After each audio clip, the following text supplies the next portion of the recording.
ಎಲ್ರಿಗೂ ನಮಸ್ಕಾರ. Welcome back to mixed meal with Mahalakshmi YouTube channel. ಮನೇಲಿ ತರಕಾರಿ ಏನೂ ಇಲ್ಲಪ್ಪ, ಏನು ಬ್ರೇಕ್ಫಾಸ್ಟ್ ಮಾಡೋದು, ಎಮ್ಮಿಯಾಗಿ ಏನನ್ನ ತಿನ್ನಬೇಕು ಅಂದರೆ ಈ ಥರ ಕುಷ್ಕ, ಪ್ಲೇನ್ ಕುಷ್ಕ ಮಾಡ್ಕೊಳ್ಳಿ. ಟೇಸ್ಟ್ ಮಾತ್ರ ಅದ್ಭುತವಾಗಿರುತ್ತೆ.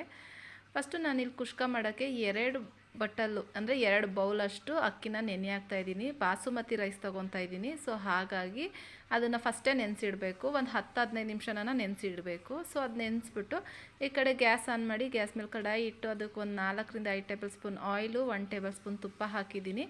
ಇಲ್ಲಿ 1 ಪೀಸ್ ಚಕ್ಕೆ, 1 ಸ್ಟಾರ್ ಹೂವು, ಸ್ವಲ್ಪ ಶಾಹಿ ಜೀರಾ, ಪಲಾವ್ ಎಲೆ ಹಾಕಿ ಒಂದು ಸ್ವಲ್ಪ ಫ್ರೈ ಮಾಡಿ, ಒಂದು 4 ಹಸಿಮೆಣ್ಸಿನ್ಕಾಯಿನ ಹಾಕಿದ್ದೀನಿ. ಹಸಿಮೆಣ್ಸಿನ್ಕಾಯಿ ಮಧ್ಯಕ್ಕೆ ಲೈಟಾಗಿ ಸೀಳ್ಬಿಟ್ಟು ಹಾಕಿದ್ದೀನಿ ಟೇಸ್ಟಿಗೋಸ್ಕರ. ಒಂದು 3 ಮೀಡಿಯಮ್ ಸೈಜ್ ಈರುಳ್ಳಿನ ಈ ಥರ ಉದ್ದಕ್ಕೆ ಸ್ಲೈಸ್ ಮಾಡಿ ಸೇರಿಸ್ತಾ ಇದ್ದೀನಿ. ಈರುಳ್ಳಿ ಕಲರ್ ಕಂಪ್ಲೀಟ್ಲಿ ಚೇಂಜ್ ಆಗಬೇಕು, ಗೋಲ್ಡನ್ ಬ್ರೌನ್ ಕಲರ್ ತನಕ ಹಾಕಬೇಕು. ನೀಟಾಗಿ ಫ್ರೈ ಮಾಡಬೇಕು. ಈರುಳ್ಳಿ ಸ್ವಲ್ಪ ಫ್ರೈ ಮಾಡೋಕ್ಕೆ ಟೈಮ್ ತೊಗೊಳುತ್ತೆ. ಇದೆಲ್ಲ ಫ್ರೈ ಆದಮೇಲೆ ನಾನಿಲ್ಲಿ 2 ಗ್ಲಾಸ್ ಅಕ್ಕಿಗೆ ನಾನು 1 ಮುಕ್ಕಾಲು ಟೇಬಲ್ ಸ್ಪೂನ್ ಆಗುವಷ್ಟು ಶುಂಠಿ ಬೆಳ್ಳುಳ್ಳಿ ಪೇಸ್ಟ್ ಹಾಕ್ಕೊಂಡಿದ್ದೀನಿ. ಸಾಕಾಗುತ್ತೆ ಇಷ್ಟು ಹಾಕಿದ್ರೆ. ಇದನ್ನು ಶುಂಠಿ ಬೆಳ್ಳುಳ್ಳಿ ಪೇಸ್ಟಲ್ಲಿರೋ ರಾಸ್ ಮೇಲೆಲ್ಲ ಕಂಪ್ಲೀಟ್ಲಿ ಹೋಗಬೇಕು. ಅಲ್ಲಿ ಗಂಟ ಫ್ರೈ ಮಾಡೋಣ. ಚೆನ್ನಾಗಿ ಫ್ರೈ ಮಾಡಾದ್ಮೇಲೆ ಸ್ವಲ್ಪ ಕೊತ್ತಂಬರಿ ಪುದೀನೂ ಹಾಕ್ತಾಯಿದ್ದೀನಿ. ಕೊತ್ತಂಬರಿ ಪುದೀನ ಟೊಮ್ಯಾಟೊನೇ ಇದಕ್ಕೆ ಜಾಸ್ತಿ ಹಾಕಬೇಕು, ಯಾಕಂದರೆ ಇದು ಪ್ಲೇನ್ ಕುಷ್ಕ ಆಗಿರೋದ್ರಿಂದ ನಾವು ಯಾವುದೇ ಥರ ತರಕಾರಿ ಹಾಕ್ತಾಯಿಲ್ಲ. ಸೊ ಹಾಗಾಗಿ ಸೊಪ್ಪಿನ ಪ್ರಮಾಣ ಸ್ವಲ್ಪ ಜಾಸ್ತಿ ಹಾಕಿದ್ದೀನಿ. ಪುದೀನ ಕೊತ್ತಂಬರಿನೂ ಚೆನ್ನಾಗೆ ಎಣ್ಣೆಯಲ್ಲಿ ಫ್ರೈ ಮಾಡಬೇಕು. ಈರುಳ್ಳಿ ಜೊತೆ ಫುಲ್ ಫ್ರೈ ಆಗಿದೆ, ನೋಡ್ತಾ ಇದ್ದೀರಾ. ಈ ಟೈಮಲ್ಲಿ ನಾನು 3 ಮೀಡಿಯಮ್ ಸೈಜ್ದು ಟೊಮ್ಯಾಟೊನ ಈ ಥರ ಸ್ಲೈಸ್ ಮಾಡಿ ಸೇರಿಸಿ ಹಾಕ್ತಾಯಿದ್ದೀನಿ. 3 ಟೊಮ್ಯಾಟೊ ಬೇಕಾಗುತ್ತೆ. ಇದಕ್ಕೆ ಸ್ವಲ್ಪ ಮೊಸರು ಹಾಕೋದ್ರಿಂದ ಟೊಮ್ಯಾಟೊ 3 ಹಾಕಿದ್ದೀನಿ. ನಾವು ಮೊಸರು ಫ್ಲೇವರ್ ಇಷ್ಟ ಇಲ್ಲ ಅಂದರೆ ಈ ಹಂತದಲ್ಲಿ 4 ಟೊಮ್ಯಾಟೊನ ಹಾಕ್ಕೊಳ್ಳಿ. ಟೊಮ್ಯಾಟೊ ಫುಲ್ಲು ಸಾಫ್ಟ್ ಆಗಬೇಕು, ಅಷ್ಟು ಫ್ರೈ ಮಾಡೋಣ. ಟೊಮೆಟೊ ಎಷ್ಟು ಸ್ಮ್ಯಾಶ್ ಆಗುತ್ತೋ ಅಷ್ಟು ಗ್ರೇವಿ ಬಿಡುತ್ತೆ. ಗ್ರೇವಿ ಬಿಟ್ಟಷ್ಟು ಕುಷ್ಕ ಟೇಸ್ಟ್ ಚೆನ್ನಾಗಾಗತ್ತೆ. ಸೊ ಹಾಗಾಗಿ ಟೊಮ್ಯಾಟೊ ಫುಲ್ ಫ್ರೈ ಆಗಬೇಕು. ಇದಕ್ಕೆ ರಾಯ್ತ, ಕಾಯಿ ಚಟ್ನಿ ಏನು ಬೇಕನ್ನೋ ಚೆನ್ನಾಗುತ್ತೆ. ಇಲ್ಲ ಪ್ಲೇನ್ ಗ್ರೇವಿ ಮಾಡಿಕೊಂಡು ತಿಂದ್ರೂ ತುಂಬ ಟೇಸ್ಟಿಯಾಗಿರುತ್ತೆ ಈ ಕುಷ್ಕ.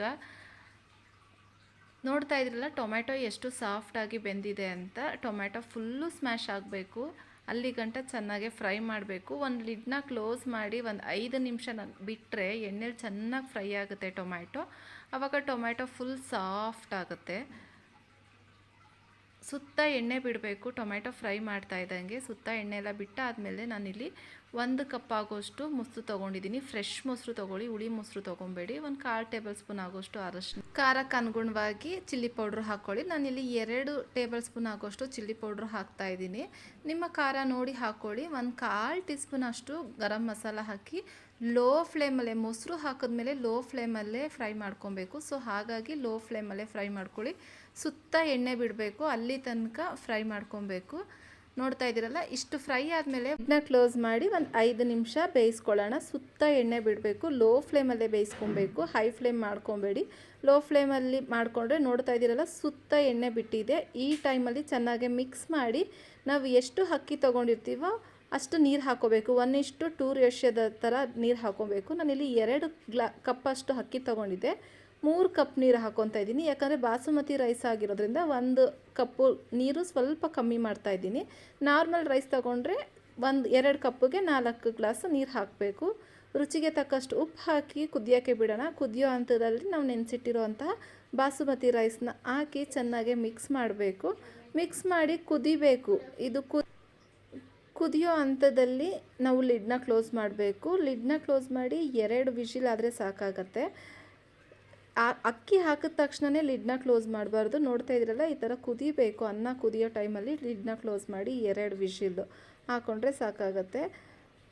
ಇದು 2 ವಿಷಿಲ್ ಆದಮೇಲೆ ಕಂಪ್ಲೀಟ್ಲಿ ತಣ್ಣಗಾದ್ಮೇಲೆ ತೋರಿಸ್ತಾ ಇದ್ದೀನಿ ನಾನು. ನೋಡ್ತಾ ಇದ್ರಲ್ಲ ಎಷ್ಟು ಸಾಫ್ಟಾಗೆ ಆಗಿದೆ ಅಂತ. ಎಮ್ಮಿಯಾಗಿರೋಂತಹ ಪ್ಲೇನ್ ಕುಷ್ಕ ರೆಡಿ ಆಗುತ್ತೆ. ನಾವು ಜಾಸ್ತಿ ಮಸಾಲೆ ಏನು ಹಾಕ್ಕೊಳ್ದೆ ಪ್ಲೇನಾಗೆ ಮಾಡ್ಕೊಂಡಿದ್ದೀವಿ. ಐ ಹೋಪ್ ಈ ವಿಡಿಯೋ ಇಷ್ಟ ಆಗಿದೆ ಅಂದ್ಕೊತೀನಿ. ಇಷ್ಟ ಆಗಿರೋ ದಯವಿಟ್ಟು ಲೈಕ್ ಮಾಡಿ, ಶೇರ್ ಮಾಡಿ, ಕಮೆಂಟ್ ಮಾಡಿ. ಸಬ್ಸ್ಕ್ರೈಬ್ ಆಗಿಲ್ಲ ಅಂದರೆ ಪ್ಲೀಸ್ ನನ್ನ ಚಾನಲ್ನ ಸಬ್ಸ್ಕ್ರೈಬ್ ಮಾಡಿಕೊಂಡು ಹೊಸಬ್ರಿಗೆ ಸಪೋರ್ಟ್ ಮಾಡಿ ಅಂತ ಕೇಳ್ತಾ ಇದ್ದೀನಿ.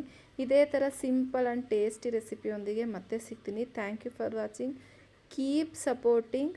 ಪ್ಲೀಸ್ ರೆಸಿಪಿ ಟ್ರೈ ಮಾಡಿ ಹೇಗೆ ಬಂತು ಅಂತ ಕಮೆಂಟ್ ಮಾಡೋದು ಮಾತ್ರ ಮರಿಬೇಡಿ. Thank you for watching. ಮುಂದಿನ ವಿಡಿಯೋದಲ್ಲಿ ಸಿಂಪಲ್ ರೆಸಿಪಿಯೊಂದಿಗೆ ಸಿಗ್ತೀನಿ. ಬಾಯ್.